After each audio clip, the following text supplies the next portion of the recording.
Hello guys, I told you I'm going to give you the detail of what happened at the court yesterday. This is the lawyer. When he came out, he was not really happy, and the journalists are trying to really distract him by asking him questions that are not necessary. So he got angry, but along the line he calmed down and he gave them the detail of everything that has happened in the court.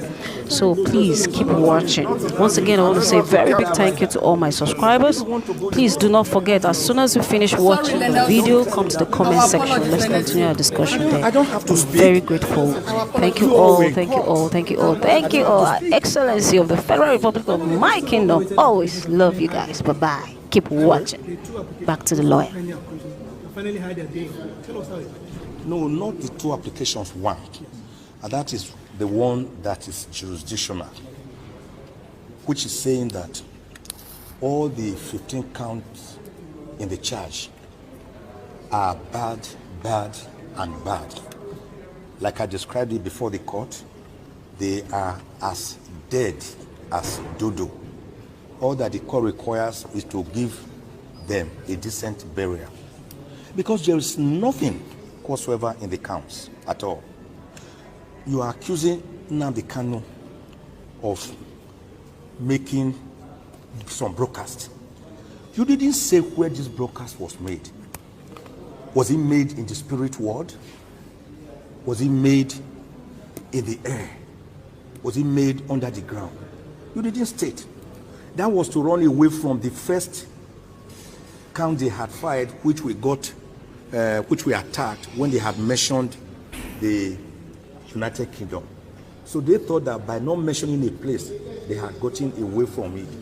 But as a matter of fact, they had worsened their case, because the Federal High Court Act says specifically, Section 34, that you must state the very location, specific location where an offense has been committed.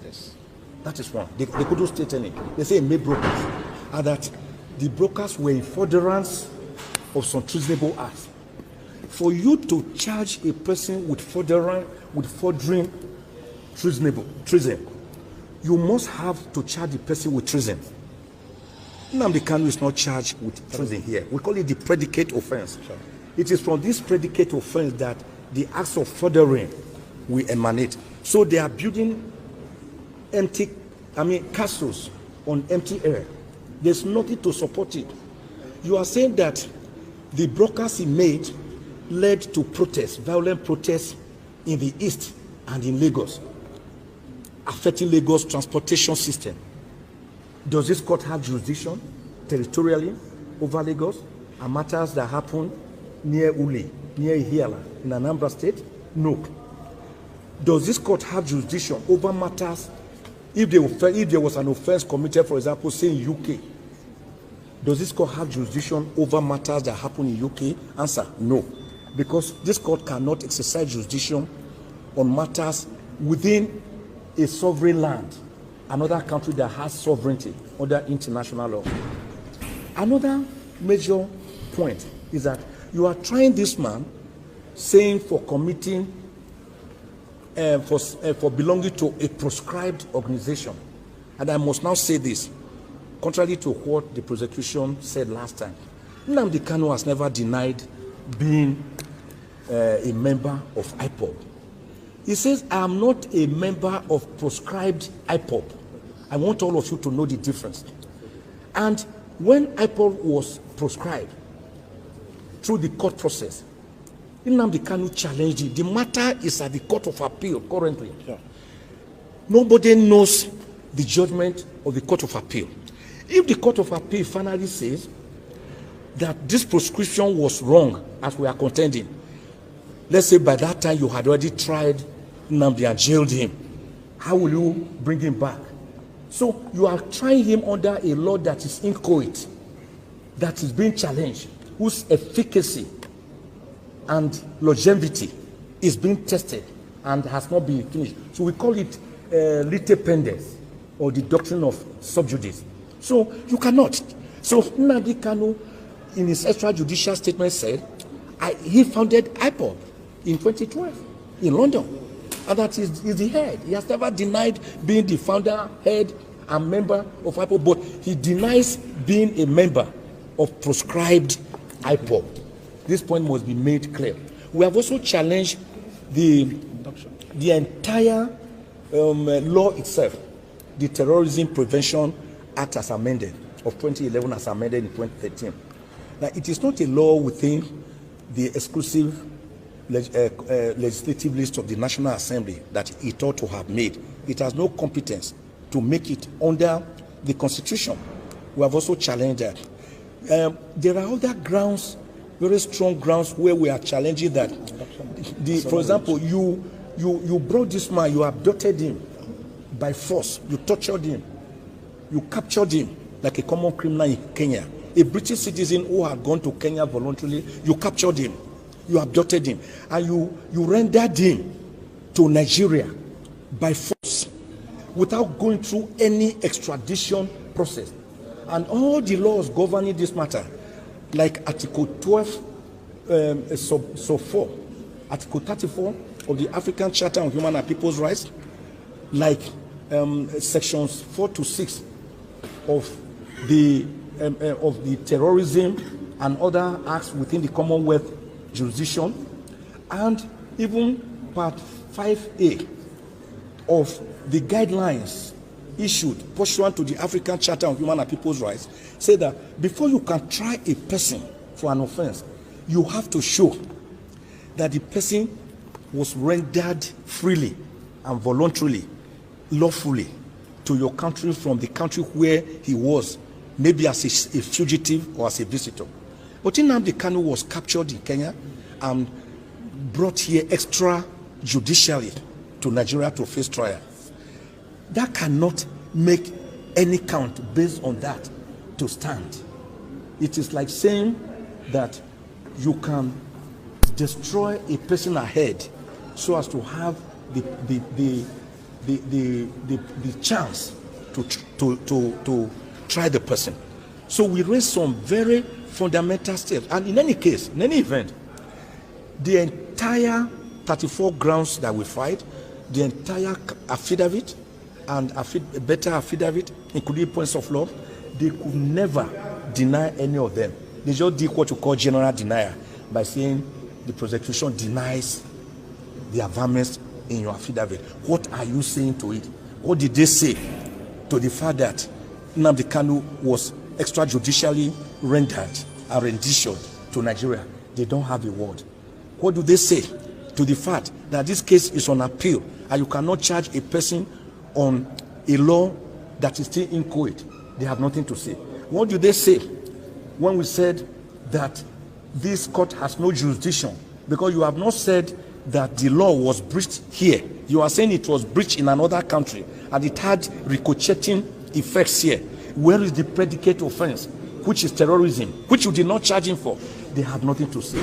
So everything they have here is hollow, hollow, and hollow.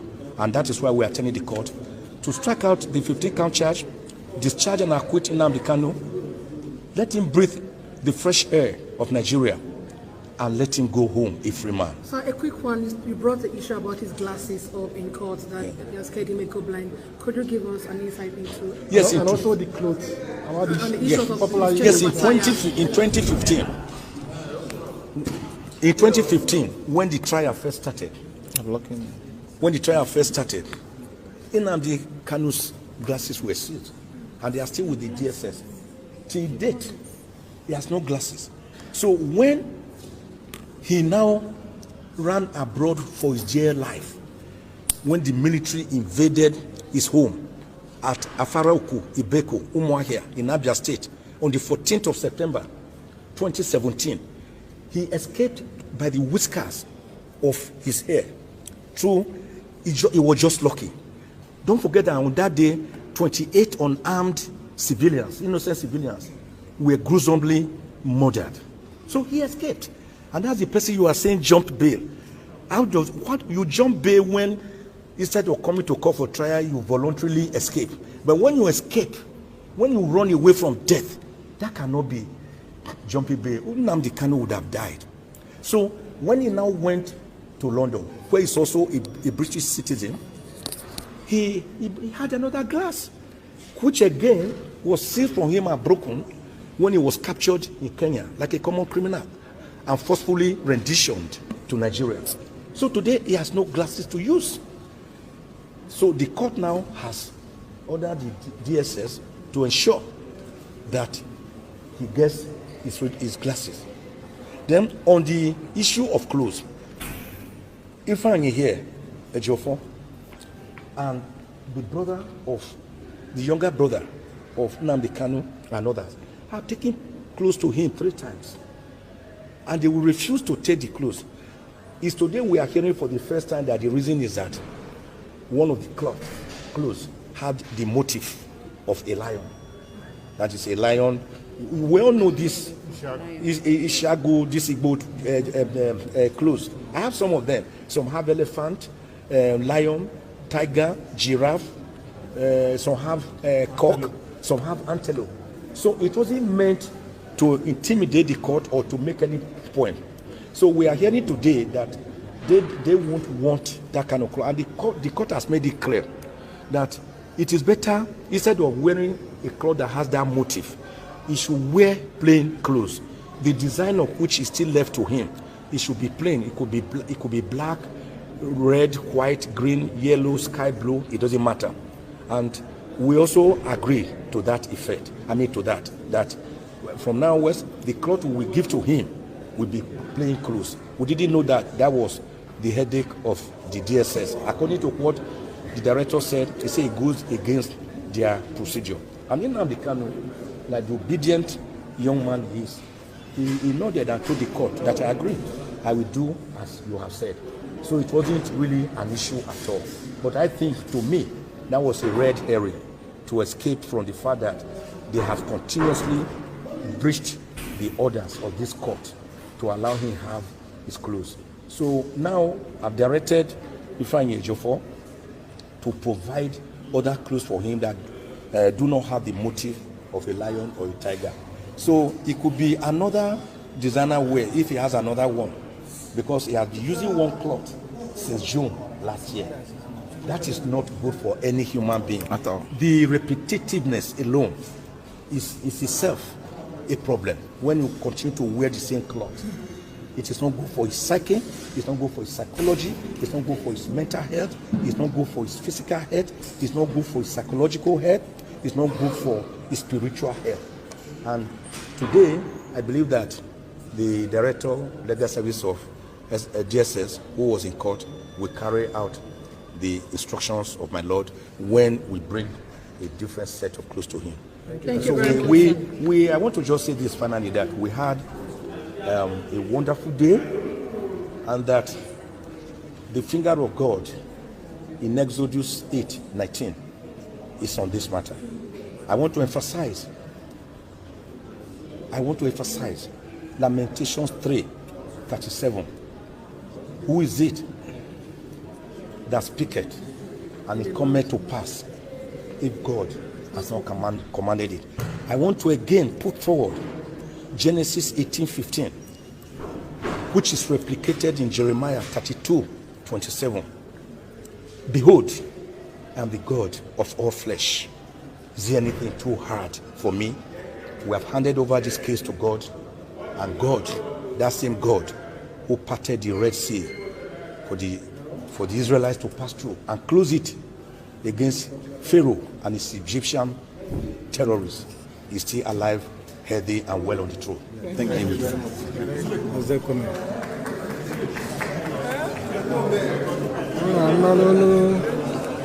Ndị ọkaiwu Nnamdi Kanu ebe ha kwuru maka ikpe si wee gaa n'ụlọ ikpe tata, onye isi ụlọ ikpe enyere n'ikpe anụ maka ọ gazie na Eprel, ụbọchị 8 na Eprel, ebe a ga-ekpebizi ma ga-aga n'iru kpee ikpe a ka ya tupu ya n'iru. Ma dịka ọ dị ugbu a, unu gara na BBC News Igbo echi maka ihe niile si gaa na ikpe tata, gaa na bbcigbo.com ugbu a, ị ga-afụ ma onyonyo ma foto niile ihe niile gbanyere ikpe tata, maka o si aga n'iru tata. Na-ekele unu maka isonyere anyị. Anyị karakwa n'iru na-echekwa ịma ma ga n'olu ọkaiwu Ejiofor ka ọ gwa anyị okwu gbasara ka ikpe asị ga obi ya dịrị ka ikpe asị ga tata. Ndewo.